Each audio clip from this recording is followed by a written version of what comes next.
Hello friends, আমাদের চ্যানেলের আরও একটি নতুন ভিডিওতে তোমাদের সকলকে স্বাগত।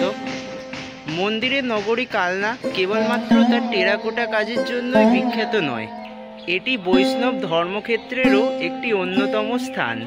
শ্রী চৈতন্য ও নিত্যানন্দ প্রভুর পদধূলিতে ধন্য এই স্থানে এখনও ছড়িয়ে ছিটিয়ে রয়েছে বহু বৈষ্ণব ধর্মীয় স্থান। চলুন ঘুরে নিই ওই সমস্ত স্থানগুলি ও জেনে নিই সেখানকার ইতিহাস ও গুরুত্ব।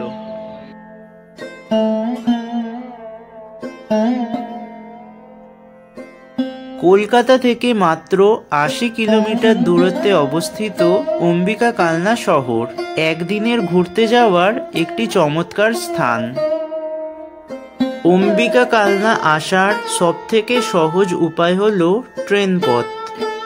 হাওড়া, শিয়ালদা কিংবা ব্যান্ডেল জংশন স্টেশন থেকে কাটোয়া লোকালগামী ট্রেনে করে মাত্র ১.৫ থেকে ২ ঘন্টার মধ্যে তোমরা চলে আসতে পারবে অম্বিকা কালনা স্টেশন।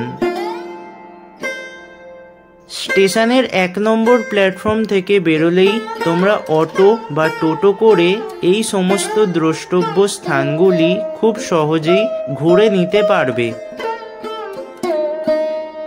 আমরা এখন চলে এলাম শ্রী শ্রী চৈতন্যদেব বিশ্রামস্থল তেঁতুলতলা মন্দিরটি দর্শন করতে।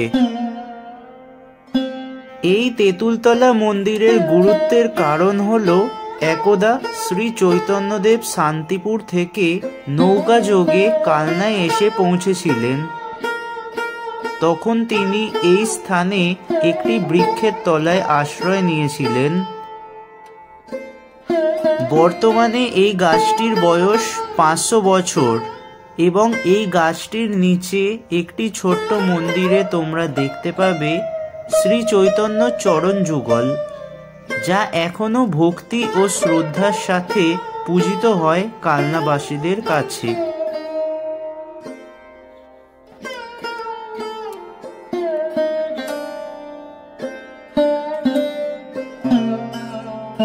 এই স্থানেই শ্রী চৈতন্যদেবের সাথে সাক্ষাৎ হয়েছিল পণ্ডিত শ্রী গৌরী দাসের। এখানের প্রাকৃতিক পরিবেশ কিন্তু খুবই সুন্দর। বন্ধুরা, এরপর আমরা চলে এলাম কালনার আরও একটি জনপ্রিয় পর্যটন কেন্দ্র শ্রী শ্রী মহাপ্রভু ঝলক দর্শন মন্দিরটি দেখতে।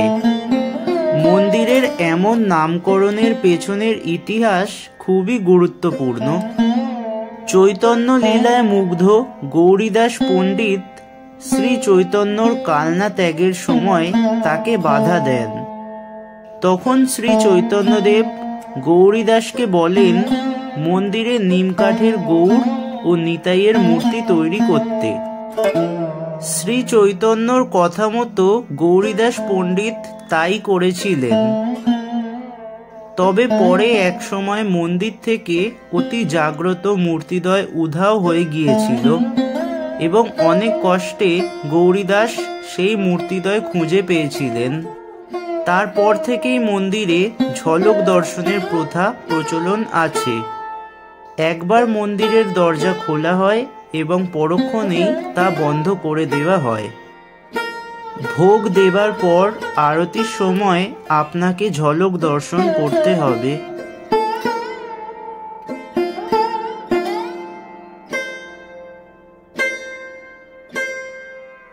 মহাপ্রভু মন্দিরের খুব কাছেই অবস্থিত শ্রী শ্রী শ্যাম সুন্দর মন্দির। মন্দিরের ভেতরে প্রবেশ করে ডান দিকে দেখতে পারবে মূল মন্দিরটি।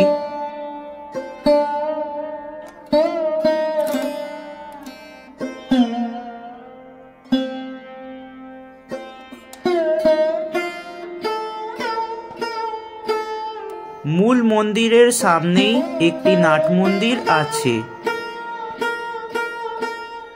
এই মন্দিরের প্রধান আকর্ষণ হল এটাই শ্রী নিত্যানন্দ প্রভুর বিবাহস্থল। মূল মন্দিরে শ্রী শ্রী চৈতন্যদেব ও নিত্যানন্দ মহাপ্রভুর বিগ্রহ বর্তমান।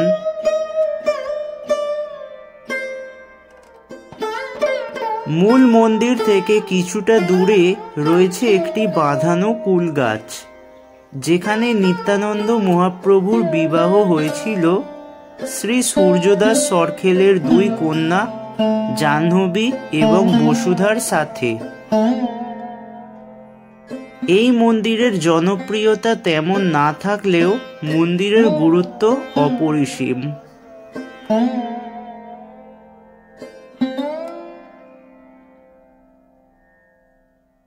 বন্ধুরা, এরপর আমরা চলে এলাম অনন্ত বাসুদেব মন্দির দর্শন করতে।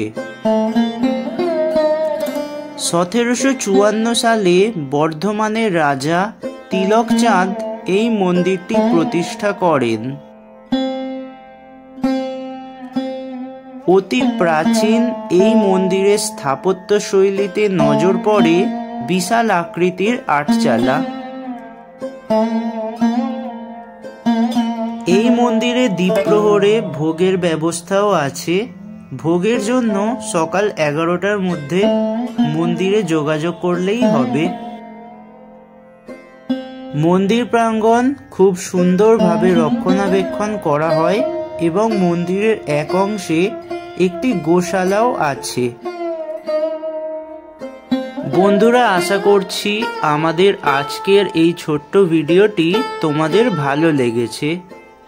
ভিডিওটি ভালো লাগলে লাইক করবে, শেয়ার করবে এবং আমাদের চ্যানেলে যদি নতুন হয়ে থাকো এবং আমাদের কন্টেন্ট যদি তোমাদের ভালো লাগে তাহলে প্লিজ আমাদের চ্যানেলটি সাবস্ক্রাইব করে পাশে থাকবে।